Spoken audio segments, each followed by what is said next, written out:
Hola chicos, ¿cómo andan? Bueno, espero que se encuentren muy bien. Bueno, en esta clase vamos a hablar sobre los problemas ambientales a partir del uso del agua en nuestro país, ¿sí? Bueno, yo les voy a dejar este video a modo de introducción al tema, en el cual ustedes podrán sacar información para realizar las actividades y para ya directamente adentrarnos en la cuestión. Bueno, en primer lugar vamos a dejar en claro que es un problema ambiental. Un problema ambiental es un problema que afecta al entorno en el cual vivimos los seres humanos, es decir, el medio natural, pero también afecta al medio artificial, que es aquel que construimos, como son las grandes ciudades, ¿sí?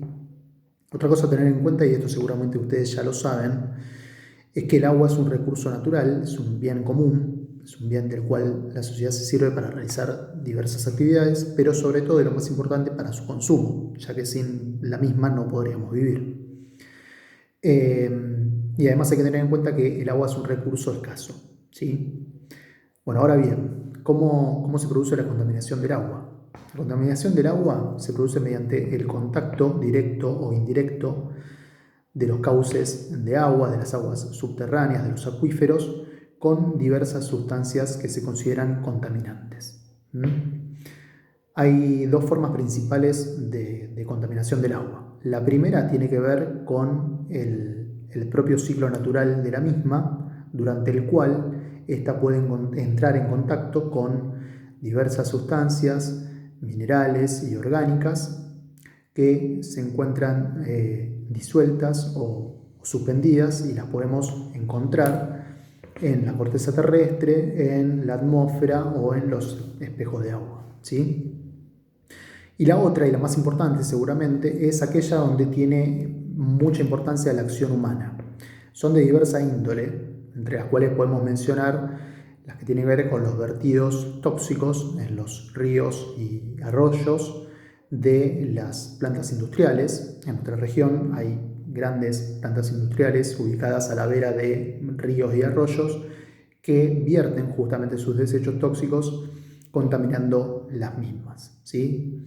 Ese es un ejemplo. Otro puede ser en la agricultura, el uso excesivo de pesticidas, de agroquímicos, el uso del glifosato, que seguramente ustedes lo han escuchado mencionar, en lo que tiene que ver con la fumigación de los cultivos, el cual se infiltra en la tierra y llega a las capas subterráneas de agua, contaminándose las mismas.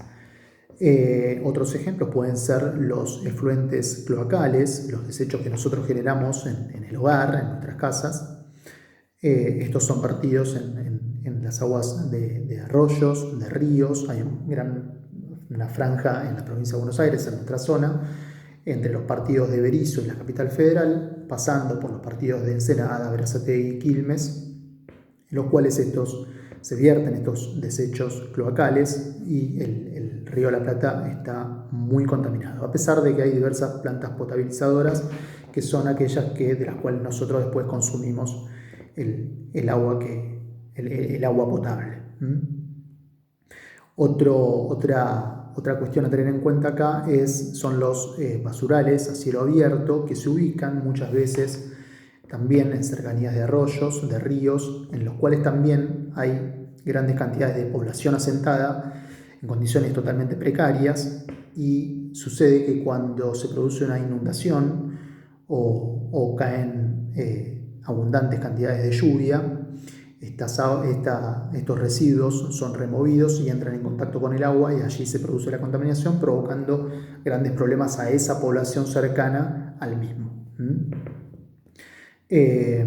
Bueno, estos son algunos de los ejemplos que se pueden dar mediante la acción humana, y hay que tener en cuenta que esto no solo afecta a los seres humanos, sino también a la fauna y a la vegetación que se encuentra en contacto con esas aguas.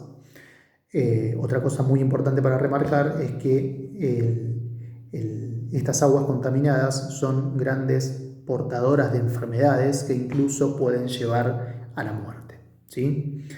Por otro lado, tenemos que tener en cuenta que en nuestro país, en nuestro territorio, están los ambientes áridos, los ambientes húmedos y aquellos ambientes de las grandes urbes, en los cuales también obviamente se consume, se utiliza el agua, y los usos que se le da Por ejemplo, en las zonas áridas, ¿sí? En la zona cordillerana, tenemos grandes actividades mineras. La megaminería utiliza grandes cantidades de agua en un proceso que se llama lixiviación, en el cual se mezcla el agua con grandes cantidades de cianuro también, con lo que ello conlleva. Sabemos todos que el cianuro es letal para nosotros.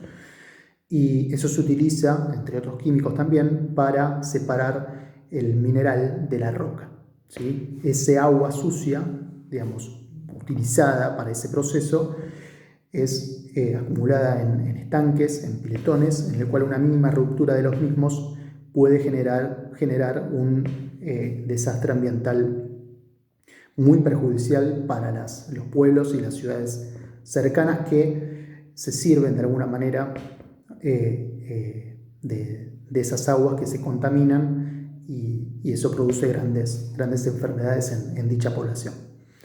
Eso es lo que sucede en las zonas, en los ambientes áridos de nuestro país. Ejemplos de estos tenemos en las provincias de San Juan, de La Rioja, de Catamarca, de Chubut en el sur, por la actividad de la megaminería.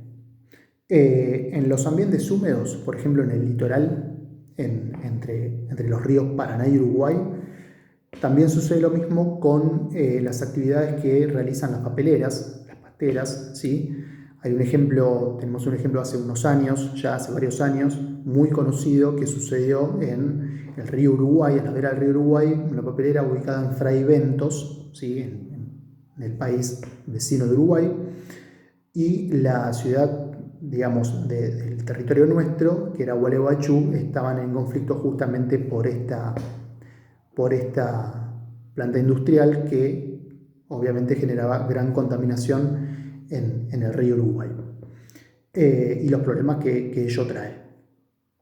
Y después tenemos justamente lo que tiene que ver con las zonas urbanas, las grandes zonas urbanas, sin ir más lejos, acá en el límite de lo que es la provincia y la capital federal, tenemos el riachuelo, el río Matanza-Riachuelo, tiene un gran recorrido y en él hay, como dije antes, grandes plantas industriales, hay mucha contaminación por eso, por los desechos cloacales, por los basurales, y lo mismo sucede en el río de la Reconquista, que se encuentra en la zona norte de Gran Buenos Aires. Entonces, esto son algunas de las cuestiones que tenemos que tener en cuenta para ver y entender por qué se produce o cómo se utiliza el recurso, el agua, y cómo se produce la contaminación de la misma, ¿sí? Bueno, espero que les sea útil, espero que les haya servido, nos vemos la próxima y les mando un saludo.